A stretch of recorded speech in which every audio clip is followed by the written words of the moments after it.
दोस्तों, अक्सर बहुत लोगों के मन में ये सवाल उठते हैं कि भगवान श्री कृष्ण द्रौपदी के चीरहरण के पहले ही उसे बचा सकते थे। उससे पहले श्री कृष्ण ने युधिष्ठिर को जुआ खेलने से रोका क्यों नहीं?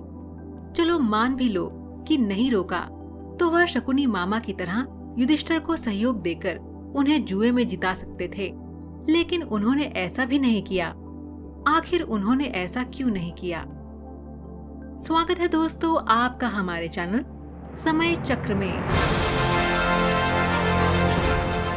दोस्तों, एक बार श्री कृष्ण के मित्र उद्धव उनसे इस संबंध में कई सवाल करते हैं।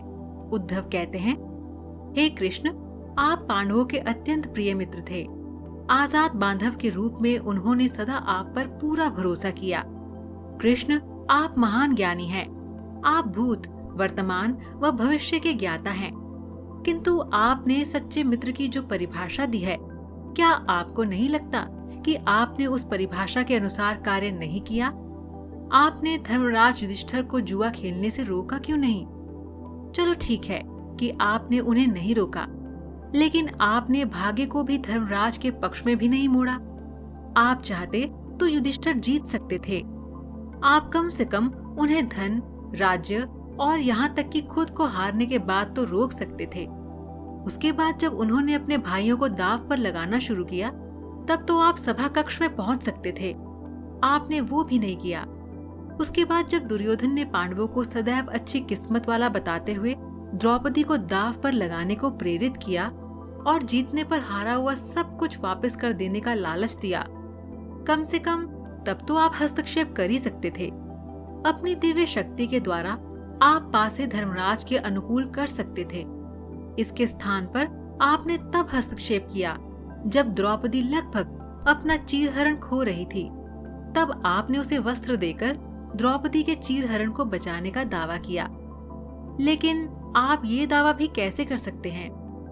द्रौपदी को एक आदमी घसीटकर सभा में लाता है और इतने सारे लोगों के सामने निर्वस्त्र करने के लिए छोड़ देता है।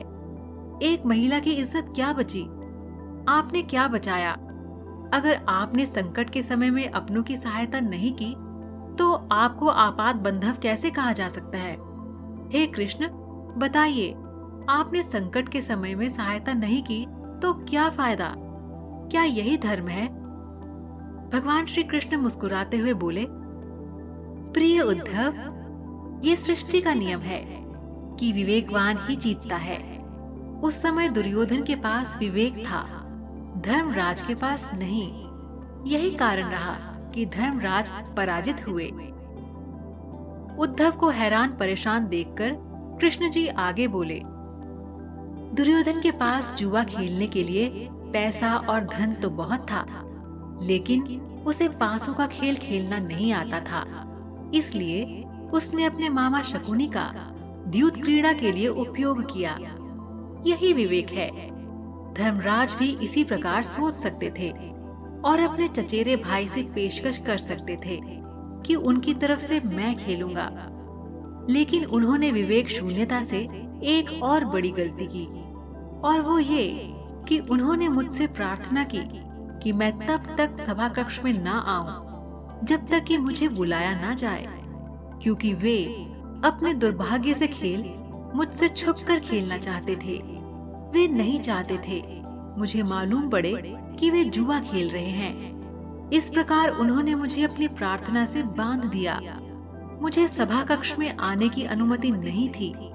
इसके बाद भी मैं कक्ष के बाहर इंतजार कर रहा था कि कब कोई मुझे बुलाता है। भीम, अर्जुन, नकुल और सहदेव सब मुझे भूल गए। बस अपने भाग्य और दुर्योधन को कोसते रहे। अपने भाई के आदेश पर जब दुशासन द्रौपदी को बाल पकड़कर घसीटता हुआ सभा कक्ष में लाया, द्रौपदी अपने सामर्थ्य के अनुसार जूझती रही। तब भी उसने मुझे नहीं पुकारा। उसकी बुद्धि तब जागृत हुई जब दुशासन ने उसे निर्वस्त्र करना प्रारंभ किया। जब उसने स्वयं पर निर्भरता छोड़कर हरि हरि अभ्यम कृष्णा अभ्यम की गुहार लगाई, तब मुझे उसके चीरहरण की रक्षा का अवसर मिला। जैसे ही मुझे पुकारा गया, मैं अविलंब पहुंच गया। अब इस स्थिति में मेरी गलती बताओ। तब उद्धव ने कहा, इसका अर्थ ये हुआ कि आप तभी आओगे जब आपको बुलाया जाएगा। क्या संकट से घिरे अपने भक्त की मदद करने आप स्वतः नहीं आओगे? कृष्ण मुस्कुराए और बोले, उद्धव, इस सृष्टि में हर एक का जीवन उसके स्वयं के कर्म फल के आधार पर संचालित होता है। न तो मैं इसे चलाता हूँ और न ही इसमें कोई हस्तक्षेप करता हूँ। मैं केवल एक साक्षी हूँ। मैं सदैव तुम्हारे नजदीक रहकर जो हो रहा है उसे देखता हूँ। यही ईश्वर का धर्म है। जब तुम ये भूल जाते हो और ये समझने लगते हो कि मुझसे छुपकर कुछ भी हो सकता हो, तभी तुम कठिनाइयों में फंसते हो। धर्मराज का अज्ञान ये था कि उसने माना कि वह मेरी जानकारी के बिना जुआ खेल सकता है। अगर उसने ये समझ लिया होता कि मैं प्रत्येक के साथ हर समय साक्षी रूप में उपस्थित हूँ, तो क्या खेल का रूप कुछ और नहीं होता? सोच कर देखो। उद्धव को अपने सभी सवालों के जवाब मिल चुके थे।